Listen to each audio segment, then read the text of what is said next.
I heard the gunshots. I came outside. My dog was barking. We came outside.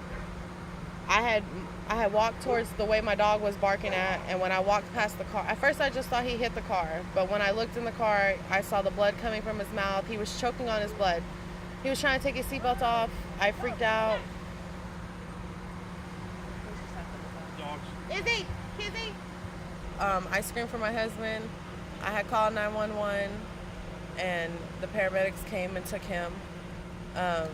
My brother-in-law was the one who said that a dude had passed him walking and said that was messed up.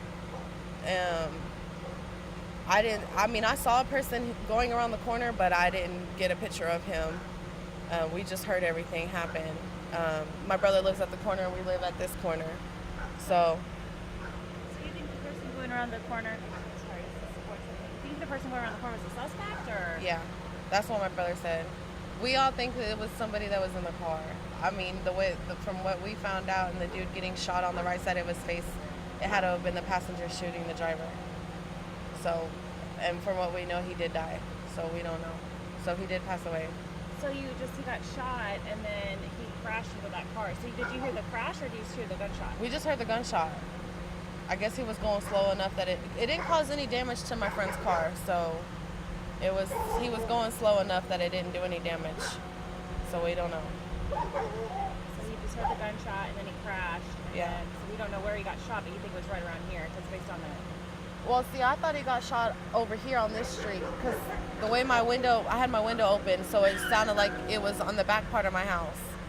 But I don't know. Yeah. We don't know. I don't know. So he never got out of the car. He was trying to get out. Yeah. And you said you were trying to help him. How were you trying to help him? They told us to, 911 had told us to pull him out of the car and lay him down and do chest compressions, but there was just so much blood and my husband I wasn't doing it. I mean, trust me, I feel very bad this happened. I don't know what I would do in another situation if it was my brother, but my husband didn't even want to do it, and I wasn't about to. There was just so much blood. So we just told them, just tell the paramedics to hurry up and get here. But by the time they got here, he had, I wouldn't say stop breathing, but he was barely breathing. He wasn't breathing as much as he was. Because it took him, I want to tell you, like 10 minutes. I was on the phone with 911 for 10 minutes before they showed up. It was a long time before they showed up. So it took a while. I'm sorry, what's your name? Courtney. Courtney, and is it K or C-O? C-O-U-R-T-N-E-Y. Okay, which last name, Courtney? McCray. McCray? Is it M-C? C-R-A-Y. Okay, capital, second C? Mm-hmm. Okay. Thank you, Courtney. I appreciate it. You're welcome. I'm sorry you had to go through all that. It's terrible. You're welcome. Come on, Ralph.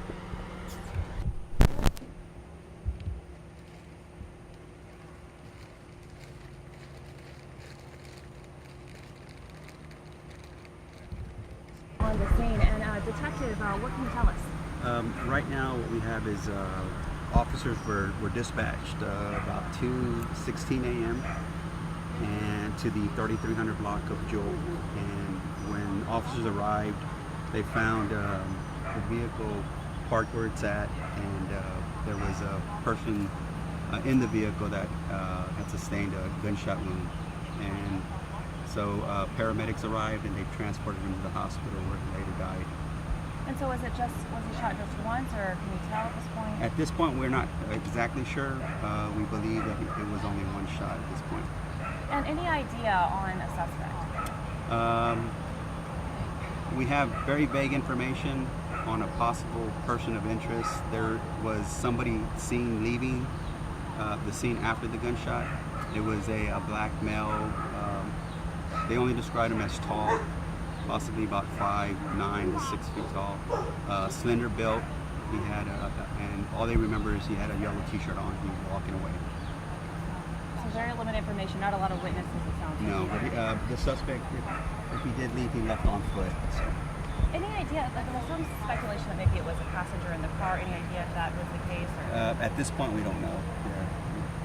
All right, thank you so much, Detective. I appreciate it. Again, we are on Jewel in the 5th Ward, and the shooting occurred, as he just mentioned, around 2:20 this morning. And again, he was found dead inside of this red car. He actually rolled a little bit, hitting that parked car, but no real damage on that car, so it's kind of hard to tell if he crashed as a result of that or if he kind of just was trying to escape. But again, severely injured here at the scene, taken to the hospital where he later died. They are still searching for a suspect this morning. We did talk to one of the witnesses. She said that she came out here this morning.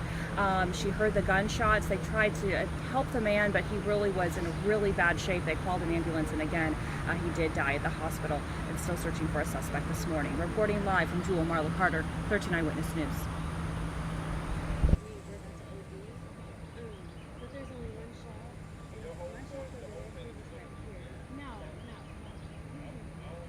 So we could go through the main show.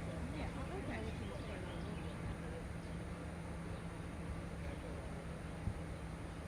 So we will Metro Video? Yeah.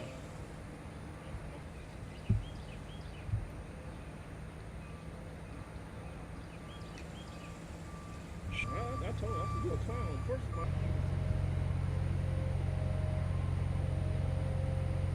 he had him just a second ago.